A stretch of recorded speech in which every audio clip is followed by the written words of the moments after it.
मत आइए, 2 दिन बाद आइए। तो हमने कहा भाई हम कोई प्रदर्शन करने नहीं जा रहे, हम सिर्फ मिलने जा रहे हैं पीड़ित परिवार से। तो उसके बाद प्रशासन ने रात को 11 बजे मुझे हाउस अरेस्ट करवा दिया। मामला ये था कि हम लोग इटावा जा रहे थे विधिक सहायता के लिए लोगों को जिनके साथ दुर्व्यवहार हुआ है।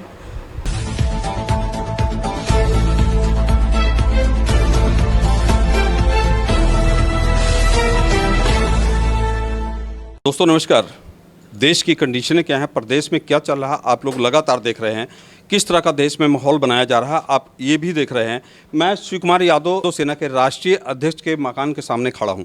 इन्होंने एक संदेश दिया था कि जो है 29 तारीख को हम इटावा पहुँचेंगे, जिन लोगों के साथ घटना हुई है उनको सांत्वना देने के लिए।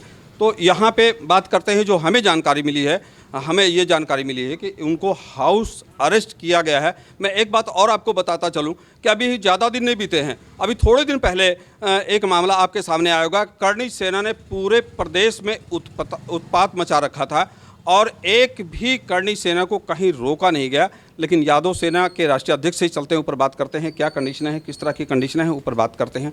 बने रहिए हमारे साथ कि कंडीशनें यहाँ पे बनी हुई। मैं यादव सेना के राष्ट्रीय अध्यक्ष के साथ हूँ। देखिए, जिस देश में, जो हमारा देश संविधान से चलता है, हमारे ही देश में 2 तरह के संविधान लागू हो रहे हैं।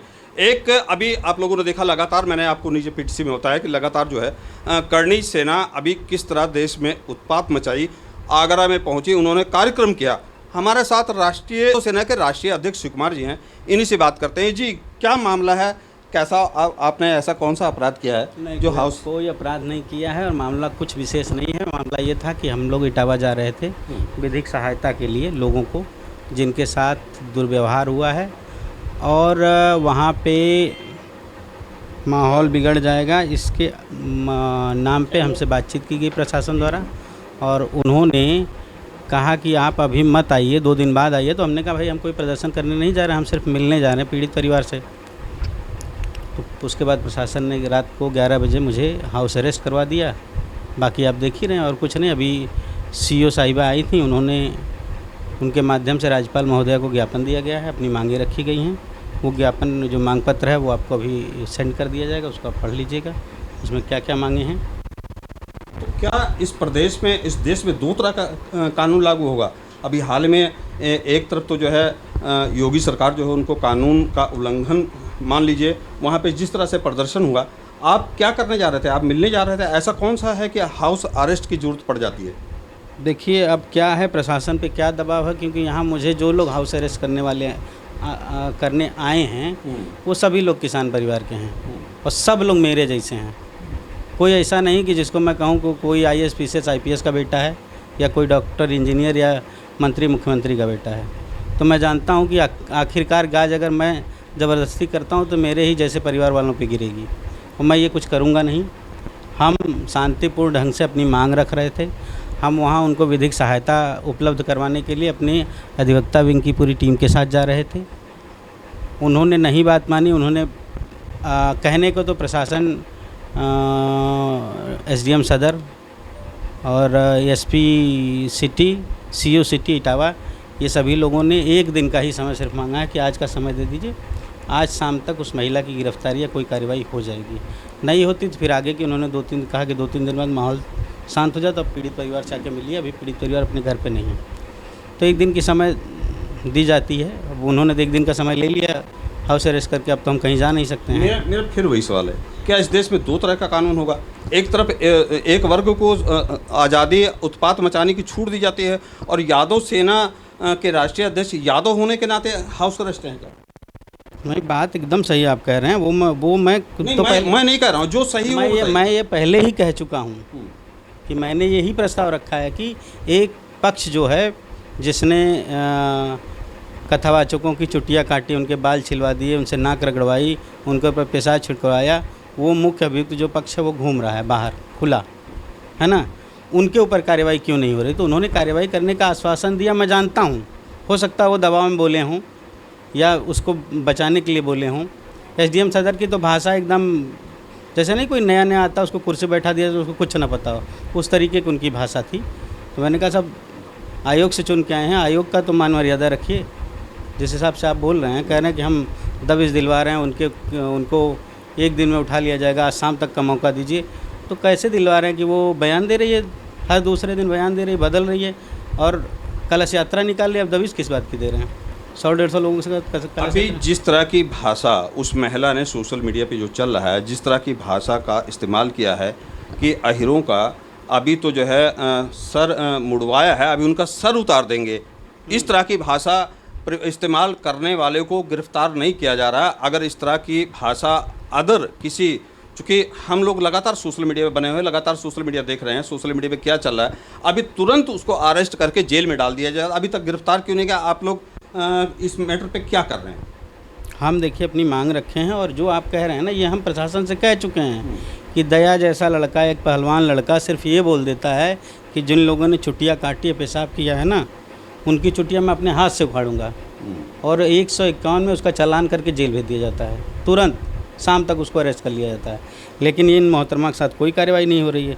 ये सारे जो आप जो बातें कह रहे हैं ना, ये सब कुछ हम उनको रख चुके हैं, लेकिन उन्होंने समय मांगा है तो प्रशासन को समय हमको देना चाहिए, मेरा ये मानना है। अगर हम इतना समय दिए हैं तो एक दिन का समय और हमें उनको देना चाहिए। अभी जिन लोगों के साथ घटनाएं हुई, उन लोगों पे सोशल मीडिया पे लगातार एलिगेशन लगाए जा रहे हैं। आप वहां जाने वाले थे, चूंकि आप वहां से जुड़े होंगे, कुछ ना कुछ जानकारियां आपको मिल रही होंगी, तो ऐसा क्या है, क्या वाकई उन लोगों ने छेड़छाड़ की थी, या तमाम तरह की बातें सामने आ रही हैं कि या जातीय मुद्दा? देखिए, छेड़छाड़ जैसा कुछ नहीं। छेड़छाड़ अगर होती तो 2 दिन बाद उनको ना समझ में आता कि हमारे साथ छेड़छाड़ हुई है।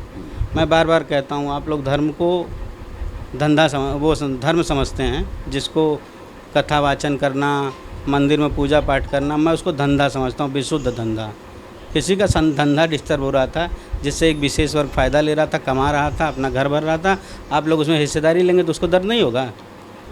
आपके बिरादरी के लोग, यादव जी लोग कथा कहेंगे, कठेरिया कथा कहेगा, पाल कथा कहेगा, यादव कथा कहेगा, तो कैसे काम चलेगा उनका? उनकी छेड़खानी का मामला सुना है मैंने। अरे फिर वही बात है, आप चोरी करते पकड़े गए, आपके ऊपर हम FIR करवाने जाएँ, आप क्रॉस FIR करवाएंगे तो कुछ ना कुछ तो हमारे ऊपर एलिगेशन लगाएंगे ना, तो वो भी लगा रहे हैं। अच्छा, अभी ऐसा तो नहीं कहीं जो है आपको हाउस अरेस्ट करने का कारण? अभी गगन यादव वहाँ गए थे, पता चला है कि उन्होंने बहुत बड़ा वहाँ पे एक बवाल करवा दिया। कहीं इस वजह से तो नहीं हुआ कि जो है लोग यादव सेना से भी एक डर और भय का माहौल पैदा हो रहा है कि गगन यादव पहुँचे? तो गगन यादव पे क्या कहना चाहेंगे आप? देखिए, सब लोग अपना अपना काम कर रहे हैं, कोई पहुंच नहीं पाया था। गगन को अरेस्ट इटावा से, आगरा से कर लिया गया था। वहाँ पे जो भीड़ बेलगाम हुई, उसका सिर्फ एकमात्र कारण था, सब 15 से 20 साल के बच्चे थे, जिनकी कोई बौद्धिक क्षमता नहीं थी। उसमें किसी ने गलती की, जिसने फायरिंग की, हवाई फायरिंग की, और उस हवाई फायरिंग के बाद पूरा माहौल ख़राब हुआ। ये सभी लोग जानते हैं, लेकिन शासन प्रशासन अपने आदमी को बचाना चाह रहा है, इसलिए नहीं कुछ बोल रहा। अब प्रशासन के हवाई फायरिंग की वजह से बिल्कुल उसी से बिगड़ा माहौल। और मैं तो कहूँगा कि प्रशासन को, उनके भी बच्चे हैं, 15 से 20 साल के बच्चों को समझाना चाहिए, उन पर हवाई फायरिंग करके डराना नहीं चाहिए था, उससे माहौल बिगड़ गया है। वो लोग भी समझदारी से काम ले, अगर वो जनता से चाह रहे हैं कि जनता समझदारी से काम ले, तो उनको भी लेना पड़ेगा। गगन यादव को लेके लगातार सोशल मीडिया और कई चैनलों पे चलाया जा रहा है कि वो राष्ट्रीय अध्यक्ष, समाजवादी पार्टी राष्ट्रीय अध्यक्ष अखिलेश यादव द्वारा पोषित, उनके द्वारा भेजा गया एक गुंडा था, जो सोशल मीडिया पे चल रहा है, मैं नहीं कर रहा हूँ, सोशल मीडिया पे चल रहा है कि अखिलेश यादव द्वारा वहाँ पे बवाल करवाया गया। इस पे आपका क्या? देखिए, वो एक संगठन चला रहे हैं, ठीक है, उनके संगठन से लोग जुड़े हुए हैं। अखिलेश यादव एक दल के राष्ट्रीय अध्यक्ष हैं, राजनीतिक दल के। उनकी फ़ोटो भाजपा के नेताओं के साथ है, उनकी फ़ोटो सपा के नेताओं के साथ है, और किसी भी नेता के साथ फ़ोटो होना ये नहीं सिद्ध करता कि वो उस पार्टी का मेंबर है या उस पार्टी के लिए काम कर रहा है। आजकल तो फैशन हो चुका है नेताओं के साथ फ़ोटो खिंचवाने का। अच्छा, इसका क्या राजनीतिक वो निकलेगा? क्यों राजनीतिक फायदे के लिए कुछ लोग कर रहे हैं, या फिर इतना बड़ा मुद्दा, इस तरह की बहुत सी घटनाएं हुई हैं, इसको इतना हाईलाइटेड किया गया? सबसे बड़ी चीज़ ये है कि अगर ऐसे सेंसिटिव मुद्दों पे आप राजनीतिक फ़ायदा लेना चाहते हैं तो आप मनुष्य नहीं हैं, आप दंगा भड़काने का काम कर रहे हैं, आप बच्चों का भविष्य खराब करने का काम कर रहे हैं। वो कोई भी हो, किसी दल का हो, किसी संगठन का हो, उसको नहीं करना चाहिए। इससे पहले योगी सरकार जब करणी सेना का मामला था, इतनी एक्टिव नहीं दिख रही थी, और जैसे ही बहुत बड़ा मामला नहीं, उससे तो बहुत छोटा मामला है, इतना मैं देख रहा हूँ कि इतना एक्टिव मामला नहीं है, इतना यादव लोग इतना एक्टिव, इतना जो इस तरह का कोई फसाद नहीं कर रहे हैं, इसके बावजूद भी योगी सरकार बहुत एक्टिव दिख रही है।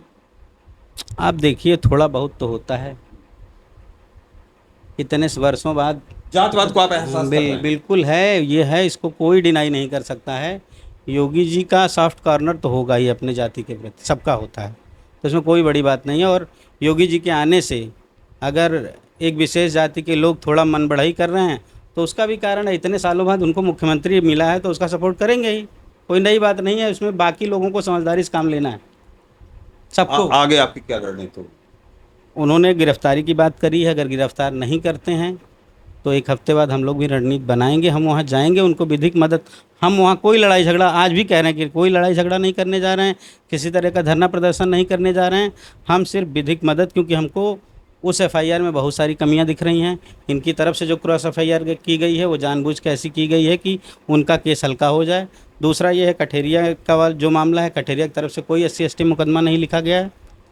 जो जो 2-4 मांगे हैं उसको लेके हम वहाँ विधिक सहायता उपलब्ध करवाएंगे और उनका केस लड़ने की बात हो रही है, और कोई बात नहीं। दोस्तों, ये है यादव सेना के राष्ट्रीय अध्यक्ष शिवकुमार जी, जिनको हाउस अरेस्ट किया गया है, जीएमओ में हाउस अरेस्ट किया गया है। फिलहाल इससे पहले भी तमाम मामले हुए हैं, लेकिन जिस तरह से संविधान का उल्लंघन किया जा रहा है, जिस तरह से इस देश में दो तरह के, एक मैं इसे भी कहने से नहीं चूकता चूंकि पत्रकार होने के नाते सामाजिक कार्यकर्ता हूँ, जिस तरह से मनुस्मृति की बात की जाती है और जिस तरह से दो तरह के, तो बिल्कुल साफ साफ क्लियर हो रहा है कि मनुस्मृति की बात हो रही है कि दो तरह के संविधान हमारे देश में लागू होंगे। फिलहाल आपका राय क्या है, आपका कमेंट क्या होगा? अपना कमेंट बॉक्स में अपना राय जरूर दीजिएगा। आप देख रहे हैं भारत नई दर्शन, मैं विक्रम सिंह, नमस्कार।